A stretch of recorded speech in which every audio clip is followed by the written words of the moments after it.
Good morning, everyone. Today, Alexia, Jeffrey, and I will be giving a lecture on Liang Qichao. Liang was a Chinese scholar who lived from 1873 to 1929 during the Qing dynasty. The presentation will be structured as follows. I will start off by presenting Liang's definition of rights consciousness and his arguments surrounding it. This is pertinent as it is one of his key ideas that readers should sit up and take note of.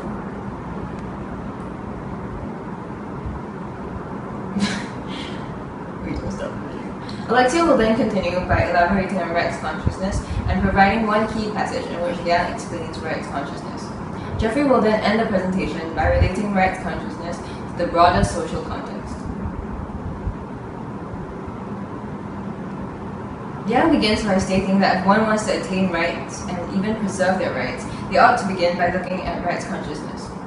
Liang's assertion is that, for one possessed of rights consciousness, the painful feeling directly and violently stimulates one, and the motive to heal oneself once aroused cannot be controlled. In other words, rights consciousness is essentially the uncontrollable desire to heal oneself once invaded, in order to rid oneself of the painful feeling that comes with being invaded. Liang then states that the strength of rights consciousness truly depends on a person's character. He assumes that slaves and thieves will necessarily take all insults that come their way, and assumes that someone of perhaps a higher social status and moral standard will react more strongly towards these insults, and will do anything in his or her power to rid himself or herself of those insults. This implies that the extent to which one experiences rights consciousness varies from person to person, although arguably, perhaps not in such a blatant dichotomy way. With all this said, what key passage really highlights the concept of rights consciousness, and how does rights consciousness apply itself to real-world circumstances, if at all? Alexia will now elaborate on this. If one wants to attain rights, if one wants to preserve rights, then the place to begin is truly with rights consciousness. The body provides the essential condition for a person's physical existence.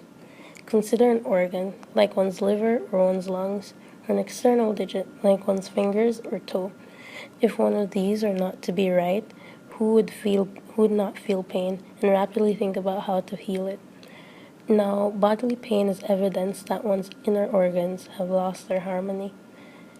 It is a sign that the organ has been invaded.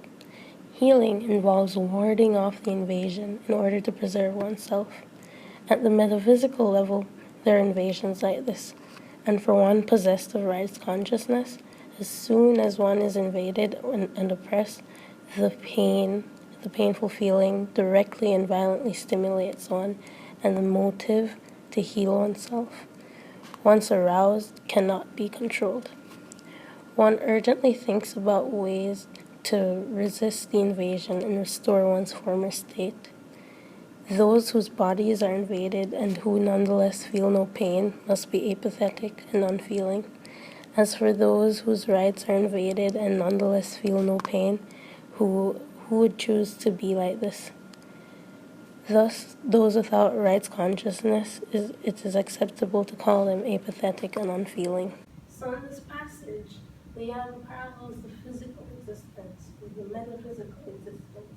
So he uses the example of our response to pain in our physical being as an example of how we should be rights conscious when our rights are being harmed.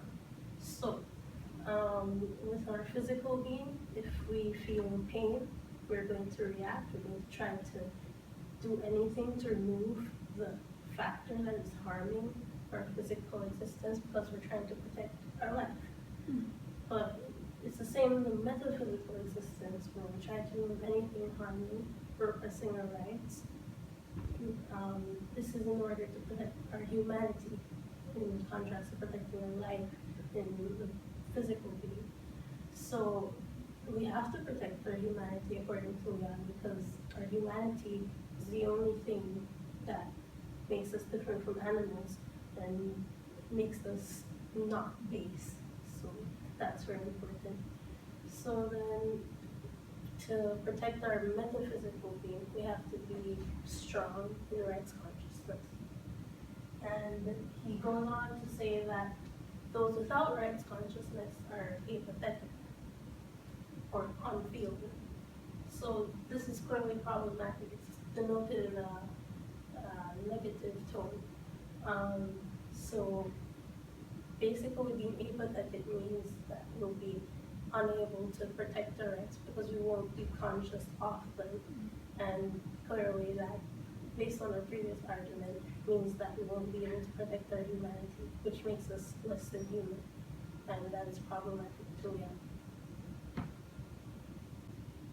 Okay. In fact, Leon's theory that rights consciousness is used to heal violations at the metaphysical level can be used to explain how today's politically correct movement, or PC movement, has broken out.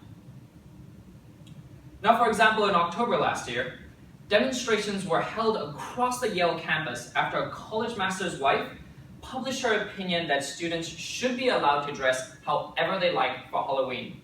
And so what we're seeing in this image right here is a demonstration that occurred across the Yale campus. And so this was in response to condemnation from students on the usage of bindis, Native American headgear, and other cultural items as costumes for Halloween. Thus, students across campus took this as an endorsement by the college administration of cultural appropriation. And so, again, what we see here in the left photo is a Native American headgear being used as basically a costume for a music festival. And over there at the bottom right, we see bindis being used as makeup or costumes for people in music festivals. And so here we see a modern-day illustration of the exertion of one's rights consciousness. Students of minority groups who had seen their cultures appropriated were metaphysically violated, or as Chloe mentioned, invaded, when their cultural traditions were flippantly misused. So, thus, in demonstrating, they hope to elicit an apology from Yale, and perhaps more importantly, spread the message that cultural appropriation should not be tolerated. Here we see these students choosing to exercise their rights consciousness, and hence attempt to heal the invasions and violations they believe they have sustained on a metaphysical level. Indeed, sometimes we ourselves are also complicit in violating others on a metaphysical level. Indeed, we also see the rights consciousness taken into consideration when trigger warnings are shown before a book or show begins. In order to prevent one from experiencing violations on a metaphysical level, publishers have taken steps to warn readers or watchers that there may be offensive material ahead. Thus, if one were to read a trigger warning, they might not proceed with the material and thus not experience metaphysical violations. Now, perhaps a more obvious demonstration of rights consciousness and its effects are in the recently instituted US federal laws that legalize gay marriage.